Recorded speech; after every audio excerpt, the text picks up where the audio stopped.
Hello students.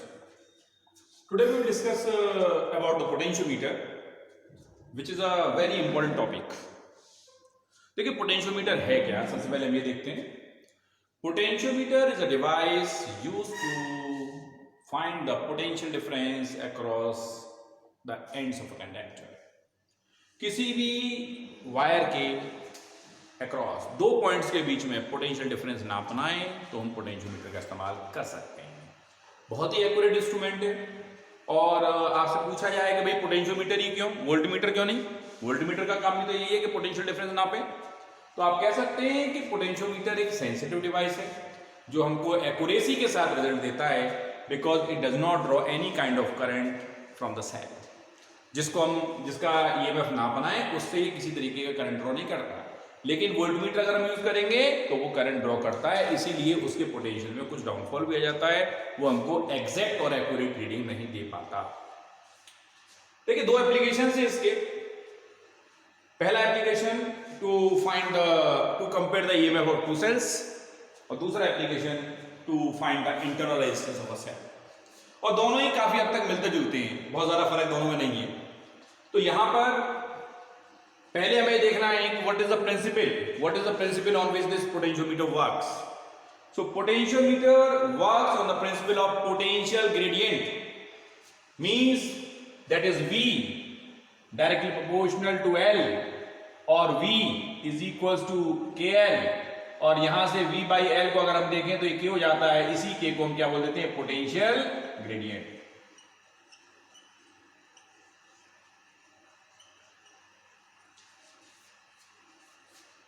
ये principal है हमारा पोटेंशियोमीटर का. अब देखिए पहले हम देख लेते हैं कि कैसे हम इसका इस्तेमाल कर सकते हैं to find the internal resistance of a cell. तो इसके लिए मैंने यहाँ पे एक सिंपलीफाइड सर्किट बनाया है जिसमें एक लॉन्ग वायर है. यहाँ पे हमने 100 सेंटीमीटर ले रखा है. लैब में आप करेंगे तो 400 सेंटीमीटर का मिलेगा या 800 सेंटीमीटर का मिलेगा. इसमें दो पार्ट्स हैं. एक तो ये सर्किट जिससे हम इस वायर के अंदर करंट भेज रहे हैं, इनपुट सर्किट है, जिसमें ड्राइवर सेल लगा हुआ है, एमीटर लगा हुआ है, रियोस्टेट लगा हुआ है विद अ की. इस एंड को हमने पॉजिटिव रखा हुआ है, इस एंड को हमने नेगेटिव रखा हुआ है. अब जिस सेल का इंटरनल रेजिस्टेंस हमें निकालना है उसके पॉजिटिव एंड को ए से जोड़ दीजिए और उसके दूसरे एंड को गैल्वेनोमीटर के थ्रू एक जॉगिंग जोड़ दीजिए. साथ में उस सेल के पैरेलल में एक रेजिस्टेंस बॉक्स और की और लगा दीजिए. तो देखो जब हम इंटरनल रेजिस्टेंस निकालेंगे तो प्रिंसिपल तो हमें ये यूज करना है, this is the principle of potentiometer. ये डिटेल में सब मैंने नोट्स में प्रोवाइड कर रखा है, वहां से आप पढ़ेंगे सब क्लियर हो जाएगा. तो आप देखो पहली बात ये, जब हमने इस K2 को ओपन रखा, व्हेन K2 इज ओपन, तो केवल ये पार्ट काम नहीं कर रहा है. तो हम कह सकते हैं, और मान लीजिए बैलेंस पॉइंट हमको मिल गया किसी पॉइंट J पर जो कि L1 लेंथ पे था. मान लीजिए J1 इसको कह देते हैं, दिस इज L1. उसके बाद ये J2 पॉइंट आप ले सकते हैं जिसकी लेंथ L2 हो, वो बात की बात है. तो पहले देखो जब हमने इसको ओपन रखा की को, इसमें कोई करंट नहीं जा रहा था, तो हमने देखा E is directly proportional to L1, क्योंकि L1 जो बैलेंसिंग लेंथ है, तो E equals to K L1. ये पहला पॉइंट है, पहली इक्वेशन. अब हमने दोबारा में क्या किया, K2 को क्लोज किया और कोई रेजिस्टेंस इसमें से निकाल दिया. तो क्या होगा, सेल के थ्रू इसमें कुछ करंट ड्रॉ करेगा. Current is drawn from the cell in this circuit. जब करंट ड्रॉ करेगा तो सेल का जो पोटेंशियल है वो थोड़ा सा कम हो जाएगा, ठीक है, क्योंकि ईएमएफ और टर्मिनल पोटेंशियल हम डिस्कस कर चुके हैं. तो पोटेंशियल कम हो जाएगा. मान लीजिए वो घटा हुआ पोटेंशियल कितना है, V, और इस बार बैलेंसिंग लेंथ कहां मिली, L2 पे. Suppose the balancing length is now at L2. तो आपने कहा V directly proportional to L2. General form है, इधर भी हो सकता है, इधर भी हो सकता है, जो मैंने ऐसे बना दिया. तो V directly proportional to L2 और V equals to K L2. ये दो इक्वेशन मिली, डिवाइड कीजिए, आपको E upon V equals to L1 upon L2 मिल जाएगा. अब हम जानते हैं the internal resistance, the relation between the internal resistance, EMF and terminal potential prove कर चुके पहले. R equals to E upon V minus 1 into capital R. Capital R is the external resistance and small r is the internal resistance. यहां पे small r E upon V के लिए क्या लिख सकते हैं, L1 upon L2 minus 1 into capital R. और simplify करेंगे, यू हैव दिस रिलेशन, और ये रिलेशन हमें हेल्प करता है to find the internal resistance of a cell. एक तो पार्ट ये है कि इस तरीके से हमने किसी सेल का इंटरनल रेजिस्टेंस निकाल लिया. अब देखो एक और एप्लीकेशन इसका ऐसा ही है, बिल्कुल सेम, जिसमें हम कह सकते हैं it can also be used to compare the EMF of two cells. तो उसमें हम ज्यादा बदलाव नहीं करेंगे. उसमें बदलाव क्या करेंगे, इस पार्ट को हटा दो, इस पार्ट को हटा दो. और इसे हटाने के बाद आपने क्या किया, यहां से एक वायर और लिया और एक दूसरा सेल, इसका सेल का ईएमएफ E1, इसका सेल का ईएमएफ E2 मान लिया, और ये आपने एक 2 वे की ली। थोड़ा सा चेंज, माइनर चेंज होता है इसके अंदर, ज्यादा नहीं है, ठीक है। और 2 वे की ये लिए, और इसके बाद यहां से गैल्वेनोमीटर, और गैल्वेनोमीटर से ये वही चीज जॉकी में ये आपने भेज दिया। मान लीजिए अब आप सपोज करो, यहां दूसरा पार्ट कर रहे हैं, सपोज कीजिए कि आप पहला सेल यूज कर रहे हो for the first cell of EMF E1, what you have. जब हम पहला सेल यूज करेंगे यानी इन दोनों को जोड़ देंगे, इसका कोई काम नहीं है, ठीक है, ये आपका गैल्वेनोमीटर लगा हुआ। और मान लीजिए बैलेंसिंग लेंथ डिफ्लेक्शन आया, उसके लिए गैल्वेनोमीटर में जो डिफ्लेक्शन 0 हुआ वो L1 लेंथ पर हुआ, तो हम कहेंगे E1 is equals to KL1 for the first cell. In the same manner जब आपने इसको यूज किया सेकंड वाले को, तो क्या होगा, E2 is equals to KL2, divide कर दीजिए, डिवाइड करेंगे तो K से K कट जाएगा, आपको मिल जाएगा E1 upon E2 is equals to L1 upon L2, and this formula gives you the comparison of the EMF of two cells simply by knowing the values of L1 and L2. ये इसका दूसरा application है। इस तरीके से, और कोई आपसे कहता है भाई पोटेंशियोमीटर का की सेंसिटिवनेस हम कैसे बढ़ा सकते हैं, तो आप कहेंगे simply by varying the potential gradient. या तो हम कहते हैं कि उसकी लेंथ को बढ़ा करके, या फिर आप कह सकते हैं by decreasing the potential gradient, ठीक है। पोटेंशियल ग्रेडियंट डिक्रीज करने का मतलब क्या होगा, लेंथ को बढ़ा दो तो K कम हो जाएगा, ठीक है। तो दोनों तरीके से हम इसकी सेंसिटिवनेस को बढ़ा सकते हैं। अब देखिए एक और टॉपिक है छोटा सा, वो डिस्कस कर लेते हैं जल्दी से, और वो है about the meter bridge.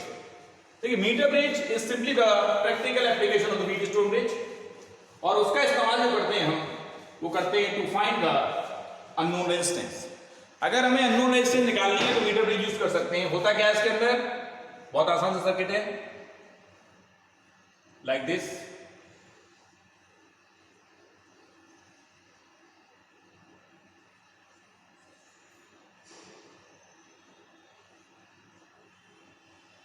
Like this, ये वायर है, ये resistance unknown resistance, known resistance R, this is unknown resistance S। और इस पॉइंट से आपने क्या किया, यहां से गैल्वेनोमीटर लेते हुए, मान लीजिए बैलेंसिंग लेंथ हमको यहां मिल गई, ठीक है, J jockey, this is point A, this is point B। मान लेते हैं AJ जो है हमारा L है, तो JB हमारा 100 माइनस L। बस इतना सा सिंपल सर्किट है। यहाँ स्केल बना रहता है, यहाँ स्केल बना रहता है। लैब में आप करेंगे वगैरह इस प्रैक्टिकल को,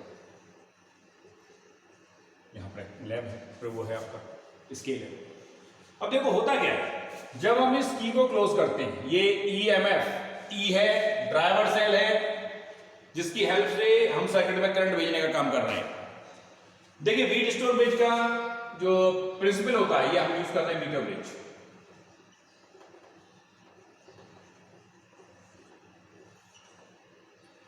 under the balance condition of the Wheatstone bridge you have P upon Q equals to R upon S। देखिए यहां पे, यहां से यहां तक का जो ये L लेंथ है, इसका रेजिस्टेंस P माना है, और जो 100 माइनस L लेंथ है, इसका रेजिस्टेंस हमने Q माना है।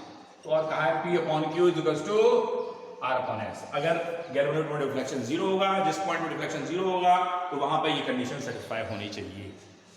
अब देखिए इसके लिए यहां पे अगर आप देखें तो R और S तो हमको दिखाई दे रहा है, R और S हमको मिल रहे हैं डायरेक्टली, लेकिन L और 100 माइनस L हमारे पास है, लेकिन PQ नहीं है। तो इसके लिए हम क्या करेंगे, लेट स्मॉल r मान लें resistance per unit length of the wire, ठीक है। ये resistance per unit length of the wire जो हमारी स्मॉल r है, तो what is the resistance of this length L, तो L लेंथ का रेजिस्टेंस कितना हो जाएगा भाई, LR। 100 माइनस L लेंथ का रेजिस्टेंस कितना हो जाएगा, 100 माइनस L इंटू R। अब अगर हम इन वैल्यूज को उठा के ऊपर लगा दें तो यहां से आपको मिल जाता है R upon S is equal to P के क्या लिख सकते हैं, देखिए P रेजिस्टेंस किसका है, L लेंथ का, और Q रेजिस्टेंस किसका है, 100 माइनस L लेंथ का। तो आप लिख सकते हैं L over LR over 100 minus L into R से R काट दीजिए, और यहां से अगर आप सिंप्लीफाई करते हैं तो S आ जाता है 100 minus L upon L into capital R। So by knowing the value of L and capital R from here, you can have the unknown resistance S. So ये एक तरीके से मीटर ब्रिज का एप्लीकेशन है। Metre bridge जो है application है किसका, व्हीटस्टोन ब्रिज का। व्हीटस्टोन ब्रिज की बैलेंस कंडीशन पे काम करता है। और देखो इंपॉर्टेंट बात ये है, पोटेंशियोमीटर हो मीटर ब्रिज हो, दोनों ही आपका प्रैक्टिकल लैब का पार्ट है। लैब में आप करेंगे इन एक्सपेरिमेंट्स को और ये सारी चीजें आप देखेंगे भी, ठीक। So I think this completes this third unit, third chapter, current electricity. Thank you.